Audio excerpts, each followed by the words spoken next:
What's up, NBA fan? What's up, all sports fans? This your boy JB, host of the Behind the Bench Podcast Network and channel. Just want to give a shout out to the rest of the crew. I'm talking about Shy, Kevin and Jermaine, Kobe Bryant Film Room, and Big Dog Talk Sports. That's right, that's right. And for everyone who's tuning in, we hope that you support Behind the Bench, become a subscriber, and help make this show the best that it can be. And let's talk some NBA, get right to it. Man, oh man. You know what's funny? You know how oftentimes we're presented with a scenario where it sounds so perfect, it comes across as you say to yourself, man, no way, man. It can't be this easy. It sounds too good to be true. Well, that's what's going on right now.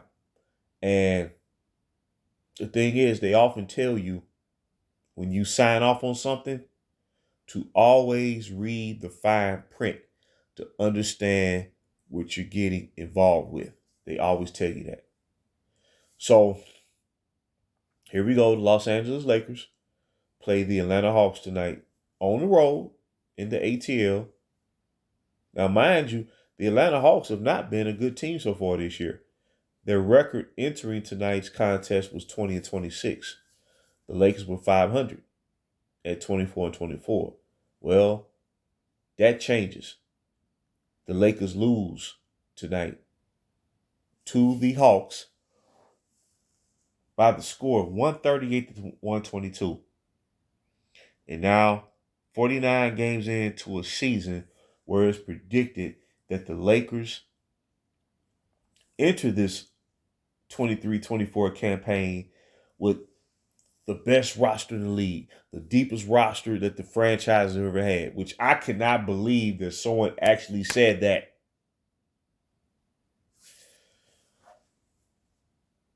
The experts on these airwaves, all the Lakers are title bound.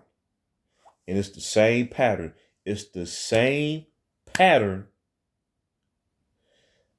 since all this started in the summer of 2018.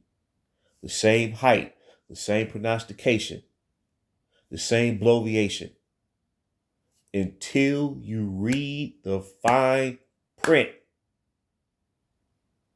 And that's what a lot of people were led to overlook is that fine print. The fine print is we're going to deliver a championship per se. And that per se should be in bold print, in capital letters. We're going to give you one, but it's going to require that you give up everything to get it. Everything. Your own players, your drafted talent, your young core, your draft picks, even your history has to be distorted of what made you truly great. All that capital, everything that shapes your identity as a franchise, everything was cashed in. All the chips were thrown in the middle of the table when all this started. And I'm sure a lot of people who were led to believe in this thought, man, yeah, we go down this road right here. Oh man, it's a surefire bet that we're gonna win multiple championships. Not just multiple championships, but a string of them, back to back to back.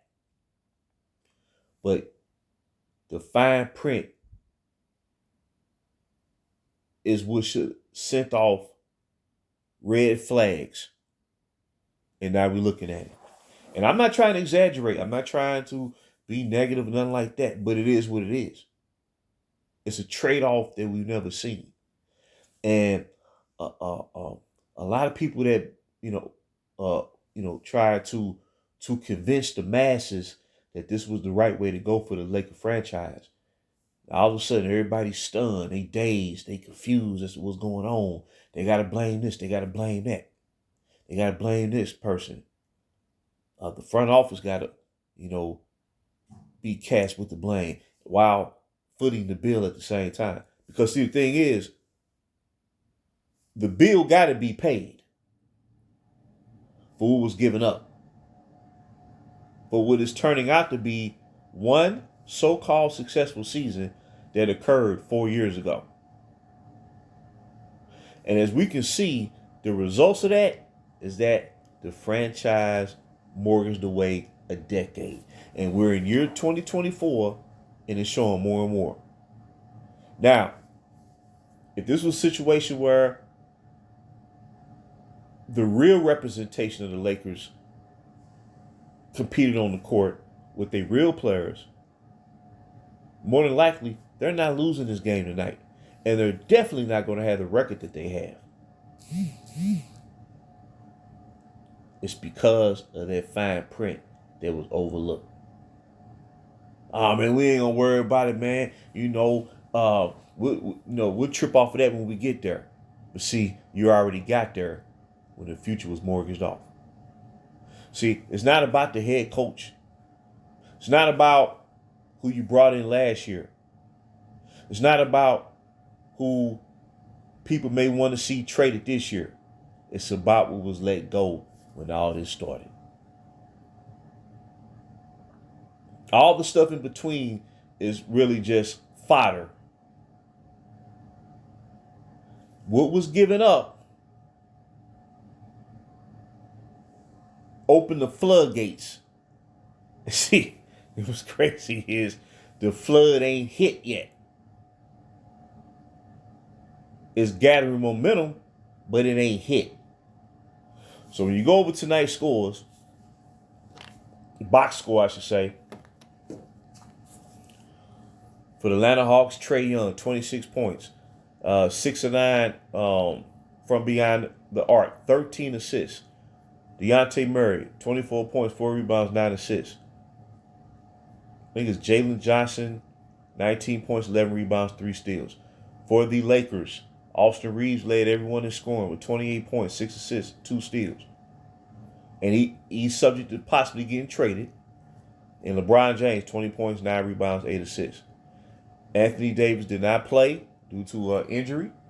Now, the thing about it is we realized that Anthony Davis did not play tonight, but the thing is, even when in uniform, even with him being healthy this year, up until the other night, versus Golden State, the Lakers have still been playing 500 basketball at best.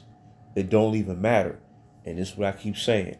When you give up your real talent, I'm talking about the whole roster of drafted players, sooner or later, you're not, and it's going to be sooner than later, you will not be able to overcome or compensate for what you mortgaged off.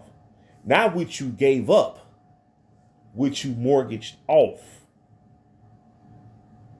And it's showing. When you invest, it shows. And other teams like the Denver Nuggets or invested in Giannis Antetokounmpo all them years for Milwaukee Bucks. Or, let's see, even the Golden State Warriors, who had championship pedigree. And they had one of their worst seasons in 2020, but they retooled by drafting young talent. And 2 years later, they reclaimed the throne and won the title in 2022. Investment looks like Oklahoma City, Sacramento Kings, Minnesota Timberwolves, the New York Knicks. They on the roll. They in third place in the Eastern Conference.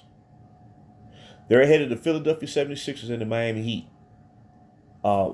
Prime contenders in the East for the past 4 or 5 seasons. And here come the New York Knicks because they're investing in their team. The Orlando Magic have invested in their team. And it shows. When you mortgage away, which you should not have, you wind up